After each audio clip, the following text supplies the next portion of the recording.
नमस्कार विद्यार्थी मित्रांनो, मी अवंतिका ग्लोबल ऑनलाईन मराठी क्लासेसमध्ये पुन्हा एकदा आपलं स्वागत करते. महाराष्ट्र सेट परीक्षा 2026 याकरिता आपण प्रिपरेशन करीत आहोत.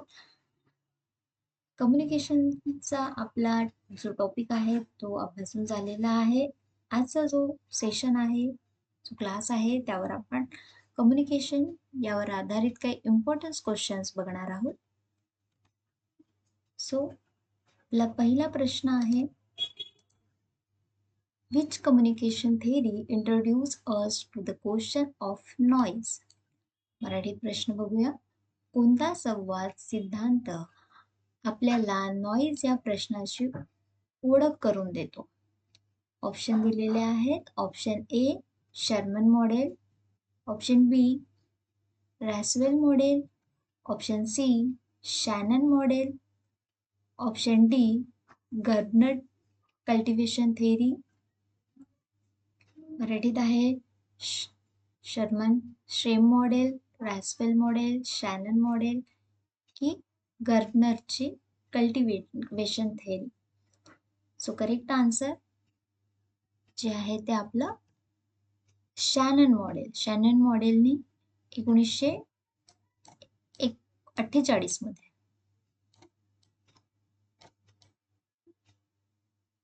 शॅनन विवरची जी थेअरी आहे, जो सिद्धांत त्यांनी सांगितला आहे, जे मॉडेल त्यांनी सांगितले, त्या मॉडेलमध्ये त्यांनी नॉईज या प्रश्नाची आपल्याला ओळख करून दिलेली आहे. म्हणजेच इन्फॉर्मेशन सोर्स त्यांनी आधी सांगितला आहे, मग तुमचा मॅसेज येतो, मग तो ट्रान्समीटर येतो, मग चॅनल येतं, चॅनललाच नॉईज येतं, रिसिव्हर, त्याच्यानंतर डेस्टिनेशन. हा मॉडेल त्यांनी सांगितलेला आहे. ओके, नेक्स्ट क्वेश्चन बघूया. Who among the following consider communication as a sharing process? खालीलपैकी कोणी संवादाला शेअरिंग प्रक्रिया मानले आहे? ऑप्शन दिले आहे धामायन Bhatnagar, option number B Wilbur Schramm, option number C Joseph A डेबिटो, option number D Ben and Hawkins. So correct answer आहे आपलं option number B. Wilbur Schramm यांनी कम्युनिकेशनला शेअरिंग प्रोसेस म्हटलेलं आहे. इन्फॉर्मेशन शेअर करणे, ट्रान्समिट करणे म्हणजे तुमचं कम्युनिकेशन होय. तुमची कल्पना, तुमचं नॉलेज च्या थ्रू तुम्ही शेअर करीत असता. Okay. Third question is which communication model first emphasizes the importance of encoding and decoding? कोणत्या संप्रेषण मॉडेलने प्रथम एनकोडिंग आणि डिकोडिंग यांचे महत्त्व अधोरेखित केलेले आहे? ऑप्शन्स बघूया. Option number A Shannon Weaver, option number B Wilbur Schramm model, option number C both A and B, म्हणजे शर्मन विवरनी पण आणि शॅनन विवर आणि विल्बर शर्मन दोघांनी म्हटलं आहे की none of the above. So correct answer असणार आहे आपलं विल्बर शर्मन मॉडेल. यांनी त्यांच्या मॉडेलमध्ये एन्कोडर, डिकोडर, सिग्नल, रिसिव्हर आणि डेस्टिनेशन या घटकाचा समावेश केलेला आहे. हे मॉडेल त्यांनी दिले होतं 1954 मध्ये. 1954 ला शर्मननी हा मॉडेल दिलेला आहे. Question number 4. Which of the following is a communication flow? खालीलपैकी कोणता संवाद प्रवाह आहे? Option A downward diagonal, B downward upward, option number C downward upward and horizontal आणि डी ऑल. मराठीत बघूया काय पर्याय दिलेले आहेत. खालच्या दिशेने मीन्स डाऊनवर्ड, डायग्नल, कर्णरेषा, खालच्या दिशेने, वरच्या दिशेने, डाऊनवर्ड, अपवर्ड दोन्ही, खालच्या दिशेने, वरच्या दिशेने, क्षैतिज जे तुमचं हॉरिझॉन्टल, आडव्या दिशेने पण आपण याला म्हणतो की डी, ड, सर्व. So correct answer is D. जो संवाद होतो हा संवादाचा जो फ्लो असतो, कम्युनिकेशनचा जो फ्लो असतो हा सर्व बाजूने होत असतो. म्हणजे तो डाऊनवर्ड टू अपवर्ड पण असतो. डाऊनवर्डलाच आपण टॉप टू बॉटम म्हणतो. अपवर्डला याचे उलट बॉटम टू टॉप मीन्स खालच्या दिशेने वरच्या दिशेने खाली जाणार. Okay. Upward, downward, horizontal. Horizontal means तुमचं लायनर मॉडेल, लायनर नाही वर्टिकल म्हणता येईल याला, आणि all. So correct answer is D. Question number 5. Which of the following is not a principle of effective communication? खालीलपैकी कोणते प्रभावी संवादाचे तत्व नाही? Option number A, participation of the audience, प्रेक्षकांचा सहभाग. Option number B, persuasive and convincing dialogues, म्हणजे प्रेरक आणि विश्वसनीय संवाद. Option number C, one way transfer of communication, तुमचा संप्रेषणाचे एकतर्फी हस्तांतरण. Option number D, strategy use of grapevine, म्हणजे अपवाहाच्या रणनीतीचा उपयोग.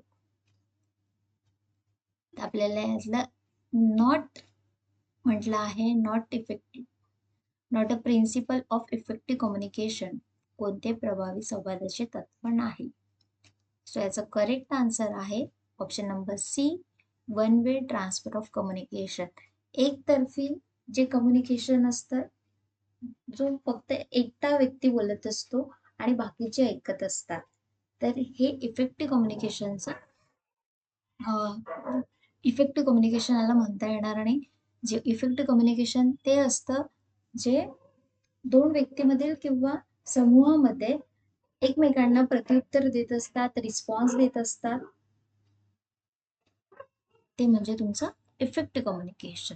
वन वे कम्युनिकेशन मध्ये एकटाच बोलणारा व्यक्ती असतो आणि बाकीचे असतात ते लिसनर असतात.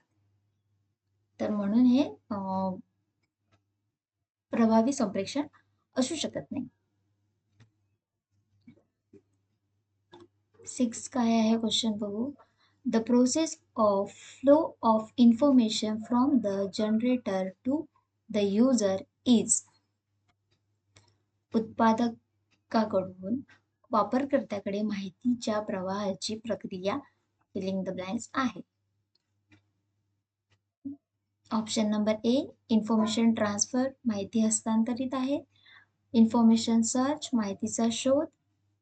इन्फॉर्मेशन रिट्रायव्हल, माहिती पुनर्प्राप्त करणे. इन्फॉर्मेशन नीड, की माहितीची आवश्यकता. उत्पादकाकडून वापरकर्त्याकडे माहितीच्या प्रवाह म्हणजे माहिती जेव्हा ट्रान्सफर होते त्यामध्ये जी प्रक्रिया घडते त्याला आपण काय म्हणतो? तो correct answer is information transfer, माहिती हस्तांतरण असं त्याला म्हणतात. Question number 7.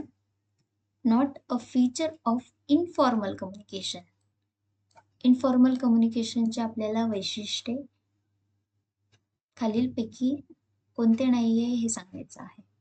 So independent of authority, अधिकारापासून स्वतंत्र. Option number B, no responsibility. Option number C, slow moving. Option number D, unsystematic.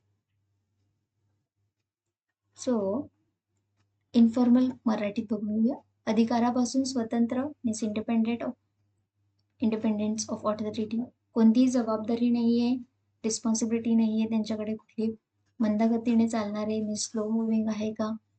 अव्यवस्थित अनस्ट्रक्चर्ड आहे का, पद्धतशीर नाही आहे. So correct answer is slow moving. अनौपचारिक संवादाची वैशिष्ट्ये जे आहे ते मंद गतीने चालणे हा यातला पार्ट नाही आहे. इन्फॉर्मल कम्युनिकेशन काय आहे? इन्फॉर्मल कम्युनिकेशन म्हणजे अनौपचारिक संवाद असे आहे जे स्ट्रक्चरेट नसतात, है ना, अधिकृत स्वरूपाचा नसतो तो, ठराविक त्याचे काही नियम नसतात, कुठले प्रिन्सिपल्स त्याचे नसतात, तो त्याला कुठली जबाबदारी नसते आणि ते स्ट्रक्चर्ड नसतात. म्हणून आपलं करेक्ट आन्सर आहे slow moving. Not a feature of formal communication. पण आता इनफॉर्मल बघितलं होतं, आता आपल्याला सांगायचे फॉर्मल कम्युनिकेशनचे वैशिष्ट्ये नाही, खालीलपैकी नाही. सो ऑर्डरली अँड सिस्टमॅटिक, सुव्यवस्थित व पद्धतशीर. बी टास्क ओरिएंटेड म्हणजेच कार्याभिमुख. सी कॅरीज मॅसेज फास्ट, संदेश जलद वाहून नेतो. स्लो मुव्हिंग, मंदगतीने. So answer is carry message fast, संदेश जलद वाहून नेतो हे औपचारिक संवादाचे वैशिष्ट्य नाही. म्हणजेच फॉर्मल कम्युनिकेशन हे ऑर्डरली सिस्टमॅटिक असतं, स्ट्रक्चर्ड असतं, पद्धतशीर असतं, प्लस टास्क ओरिएंटेड कार्याभिमुख असतं. स्लो मुव्हिंग मॅसेज हा फास्ट जातोच असा नाही, स्लो मुव्हिंग मंदगतीने पण चालणारा आहे. Question number 9. Communication between equal is called. Communication समतुल्यांमधील संवाद असं म्हणतात. समतुल्यांमधील संवाद खालीलपैकी कशाला म्हणतात ते बघायचं आहे. Option number A lateral, B temporal, C intrapersonal आणि D terminal. So correct answer is lateral. Communication between equal. Lateral communication म्हणजे असं आहे ज्यात एखाद्या संस्थेमधील वेगवेगळ्या कार्यात, एखाद्या संस्थेमध्ये पण वेगवेगळ्या कार्यात जे काम करत आहेत त्या कामाविषयी वेगवेगळ्या घटक येऊन बोलतात, एखाद्या विषयी माहिती घेत असेल, आपलं मत सांगत असतील, है ना, एकमेकांचं जसं वरिष्ठ आणि कनिष्ठ त्यात असा कुठलाच प्रकार नसतो, ते सर्व सारखे असतात, ते म्हणजे तुमचं लॅटरल. त्यालाच आपण पार्श्व असं मराठीत म्हणतो. म्हणून communication between equal is called lateral. Question number 10.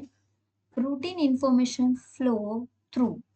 नियमित माहिती कोणाद्वारे प्रसारित होते? ऑप्शन्स दिलेले आहेत. A downward, B upward, C horizontal and D external. खालच्या मराठीत बघू. अ खालच्या दिशेने, ब वरच्या दिशेने, क क्षैतिज,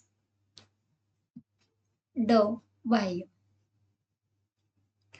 so the correct answer is downward.